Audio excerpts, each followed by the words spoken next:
So at the start of the season, I made some predictions to see what the top 10 would look like at the end of 2025. And, I mean, it was a pretty interesting year, of course. It was dominated by two players for the most part. Let's go have a look at what I thought the rankings would look like 12 months ago. So coming in at number 10 for my rankings for this time next year, I've gone with Ugo Humbert. Now, as we go along, I know some of you are going to be shouting in the comments, where is so-and-so? But I'm going to give a justification. I'm going to go with Humbert at number 10. I feel like he's just been on the brink. So we're starting with a flop. Unfortunately, Humbert didn't do anything close to what I thought he would do. I thought he would be doing well after what he did at the end of last year. Remember Paris? He made the final and he was on fire. And then he just didn't do anything. So unfortunately, I completely stuffed that up. Coming in number 9 now, and I've gone with Hubie Hurkacz. With the coaching changes that he's had, I believe that he is going to do well, especially with Lendl in his box. I'm back in Hubie Hurkacz. Currently number 16 in the world, had a very injury-prone season, especially in the second half of the year. All right, so he was injured a lot this year. I still back the coaching. I think the coaching changes were a great idea, but he just couldn't get on the court. He just kept on getting injured, and he re-injured, and he couldn't get matches together. So I still think Hurkacz is a top 10 player, and had he played, I reckon he would have been closer to the top 10 than he currently is, but injury plagued him, so I'm not taking any heat for that one. Coming in number 8, I've gone with Taylor Fritz. I feel like he's going to have a bit of a slide next year. I mean, he's had such a great season in 2024. Currently number 4 in the world, of course, thanks to that US Open final and making the finals, the ATP finals, but I just feel like he might have a backward slide. All right, so he did have a backward slide. He just didn't drop down to number 8. He dropped down number 6. So from number 4 to number 6, I wasn't too far off with this one. I do rate Taylor Fritz highly. I think he is a top 5 guy. He was in the top 5 for pretty much the entire season until the very end when he did drop down from the ATP finals and didn't make the semis of the ATP finals. That would have made a big difference to maybe whether or not he would have been number 6 or number 4, or had he have not won a match, he would have maybe gone down to number 8. So, yeah, very, very interesting to see where he's going to be this time next year, but I'll take that. I think it wasn't too far off. Coming number 7 now, and I've gone with Rublev at number 7. I think last year I might have kicked him out of the top 10, or maybe 2 years ago, so I've learned from my mistake. He's currently number 8, so I reckon he's probably about where he should be. And in 12 months' time, he'll probably be about where he is now. So, as you heard me 12 months ago, what I said, I kicked him out of the top 10. I shouldn't have learned. I should have just ignored my mistake and just done it again. Because he dropped out of the top 10. Weird season for Rublev. You know, I thought that he would, maybe maintain. He was doing so well at sort of consistently staying in the top 10 over the last couple of seasons.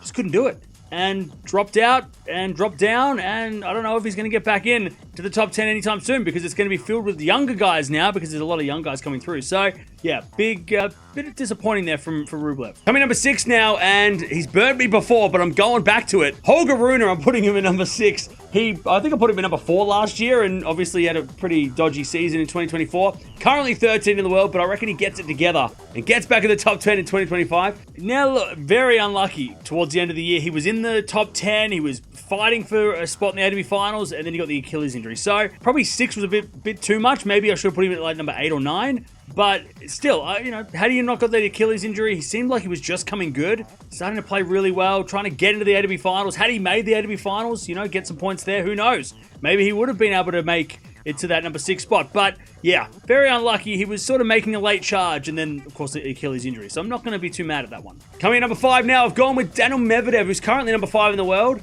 So I'm thinking he's going to be in the same spot this time next year. So another one, just like Rublev, just overestimating Medvedev's consistency and overestimating his consistency in the top 10 in the rankings, because he's dropped out of the top 10 and he's getting back towards top 10 towards the end of the year. He won a title and, but again, he just was way off what I expected. Him and Rublev, that generation, maybe I'm overestimating a lot of those guys now because there's younger guys. Like I said, there's guys like Draper and, some younger guys coming through. So, unfortunately, Medi at number 5, a little bit overambitious. Coming number 4 now, I've got Alexander Zverev, currently number 2 in the world, which I think is probably surprising for a lot of people, considering that it feels like this year, or 2024, has been the season of Alcaraz Sinner. Zverev has kind of broken that up a little bit.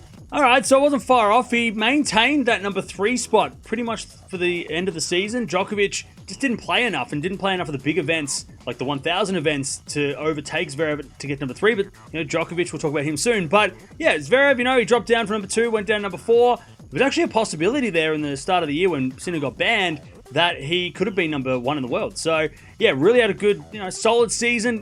Didn't have a great time after the Australian Open, but solid enough to be in the top 4. Coming number 3 now, and I've got Novak Djokovic. I am a believer. I've picked him in my rankings, in my predictions for the slams. If you go check that one out, spoiler alert, you don't know which one it is, but I picked him to win one at the Slam, so I'm a believer. I reckon Novak's not done yet. He's still got another good year in him. All right, so don't check out that video. Doesn't matter. But I was right. I had him in the top 4, and I had him in number 3, but, number 4 he ended up being, so I'm not mad at that one.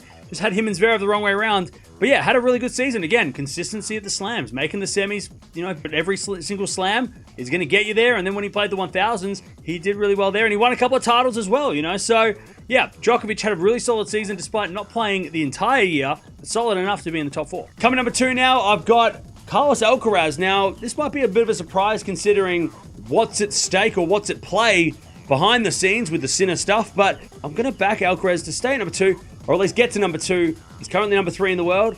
All right, so you heard me mention there about the Sinner stuff, because remember, 12 months ago, we didn't know whether Sinner was going to be playing the entire season or whether he would be banned. So we'll talk about Sinner soon. But yeah, Alcaraz at number 2. Obviously, he finished number 1 just ahead of Sinner at the end of the year. He's a fair bit ahead now, but at least a couple of 100 points now. But yeah, there was a battle there. He was, battling it out with Sinner for number 1 towards the end of the year and the end of the weeks. The last few weeks of the year.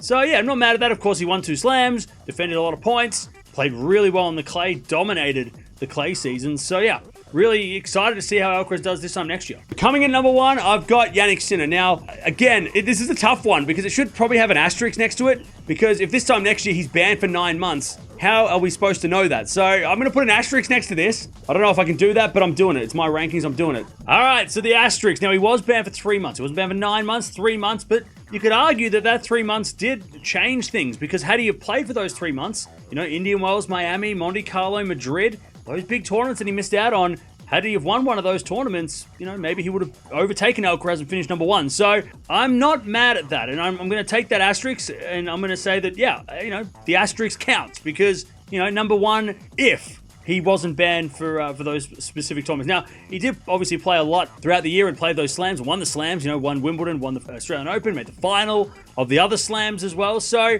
I'm not too mad at that. I'm happy that I got the top 4, even though they're not in the right order. I'm pretty happy with that. So there it is. Those are the rankings. Terrible down the bottom half of the top 10, but the top 5, I'm not mad at. I don't think that was too bad. I mean, I had the top 4 guys in the top 4, just in the wrong positions.